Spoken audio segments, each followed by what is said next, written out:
Oh, knowledge is power. Sharon Horne-Ellstrom here. And our expression, our idiom, our proverb today is knowledge is power. This one is attributed often inappropriately to Sir Francis Bacon. He's commonly believed to have said it, but he is not the one. It's an incorrect attribution to give it to Sir Francis Bacon, because other people like Thomas Hobbes, Michael I don't know how to pronounce his name, Fawcett or something, and a whole bunch of other people have said it as well. Now, it actually it was a Latin aphorism from, I'm going to meat-axe the pronunciation, but scientia est potentia, which means knowledge is power.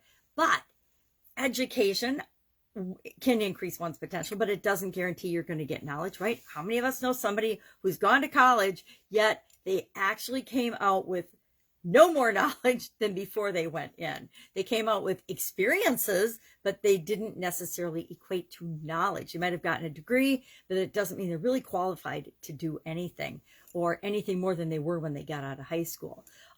Knowledge and like anything else, knowledge is not necessarily wisdom, but when we apply knowledge, when we apply the things that we learn in all the books we read or the courses we take or our college education, when we go out and we use that, we test it in the real world, that becomes experience. And to me, experience is power. I'd love to know what you think. Do you believe that knowledge is power? Do you think that more knowledge, more education, more certifications, more degrees gives you automatically more power? I think it gives you more potential power. It's my opinion again. I didn't mean to share that. I think it's possible. I think that we can decide if knowledge is going to be power and wisdom in our hands, or if it's going to be power and manipulation in our hands. To me, knowledge is information, and how we get that information can come in in lots of different forms. But it's the application of that information, that knowledge, that wisdom, that experience. How do we use it and what do we do with it that really matters as we're growing and building and supersizing our businesses?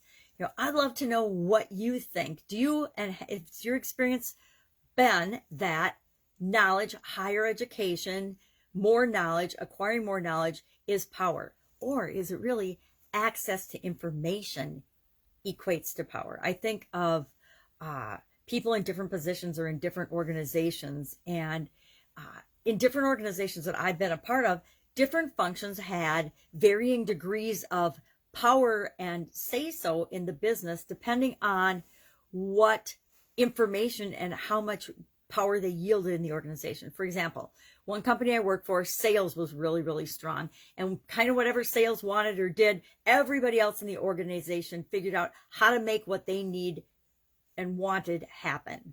In other organizations that I've worked for, it was the engineering department, the R&D departments that drove the growth and the vision of that organization, that business, that company. And in corporate America, I worked in both of those types of organizations. Very different culture, very different version of knowledge is power. In the engineering scenario, it was technical, product-specific knowledge was power. In the other organization, sales and marketing and being able to make a buck, being able to produce sales and dollars and revenue for the company was more important. Totally different cultures, totally different things, totally up to you how you want to structure your business and where you want the power centers in your organization to lie. But to me, it feels more like information or control of resources might be a bigger contributor to your power position than actual knowledge or information. I've worked for organizations and companies and with people that have not even finished high school, yet they have a ton of power, political clout, community clout, ability to interact with and communicate and make change happen in their area. And that's got nothing to do with your level of education. So curious, what do you think? Do you believe in lifelong learning for you? Is that a yes or a no? Some people absolutely don't. Hey, I got my area of expertise. I'm certified. I'll do the refresher stuff, but that's it. That's all I'm doing. To me, that's not embracing lifelong learning, but it's up to you. How do you define lifelong learning? What do you think about knowledge being power? Has that proven to be true in your life and your experience?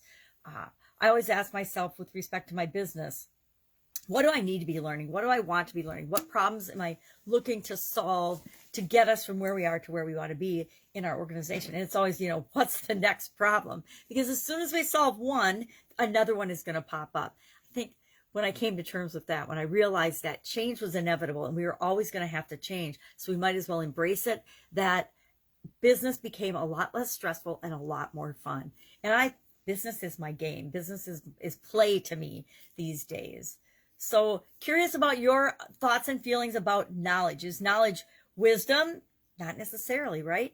I can have a whole lot of degrees, but it doesn't mean that I apply it and I'm very wise. Does money equal money? We could get into the whole money is power thing too, but that's not our expression for today, so I'm not even going to go there. But do you believe knowledge is power? What do you think? I think for me personally, when I apply knowledge, now I picked this book up on purpose because I haven't been able to get through this book yet. And, you know, for somebody that went to engineering school and had footnotes and notes in the back of the book as wide as or wider than the context and the content of the book itself, this has been a tough read, mainly because it doesn't speak to a problem or a concern I've had that I want to create and fix in my organization, in my future, in my present life, or in what I want to create in the future. So it's one of those books that's been sitting on my bookshelf, and I picked it up on purpose because I have not read it. So I don't have the information and the knowledge that's in this book. Yet I seem to be getting along just fine. So I think it's up to each of us to decide, what do we want our organizations to look like with respect to knowledge, wisdom, specialties, control, power, culture, and all of those things combined. We are the driving force of what the culture and the framework of our organization is going to be. What's the vision? We hold the vision out there, and we have different people that help us achieve that vision, because we need diverse groups of people. We need different functions in order to create the businesses that we want to change the world. So share in the comments below your thoughts about knowledge is power. And I'll, of course, be with you tomorrow with another interesting idiom, focusing on Proverbs this first 100 days of the year. And then we'll switch to, just regular idioms, regular old idioms, or idioms on a particular topic. I haven't decided just yet. But share in your comments below, or share any thoughts you have on idioms and how they do or do not impact your business. Maybe you're saying, I don't know why she even does these, because they don't impact my business at all. And then I challenge you to go about your day and think of what people say and what you say, and see how many of these expressions and idioms and phrases and analogies and things that you use as you're running your day, your life, your business. And I think you'll be amazed. I catch myself saying them all the time, and not even the ones that I'm working on or learning about. Just, a big percentage of our conversations are actually pretty cliche, and the repetition of different phrases and things we've heard and learned, especially within our industries and our professions. All right, have an awesome day. I, of course, will be with you tomorrow. Bye.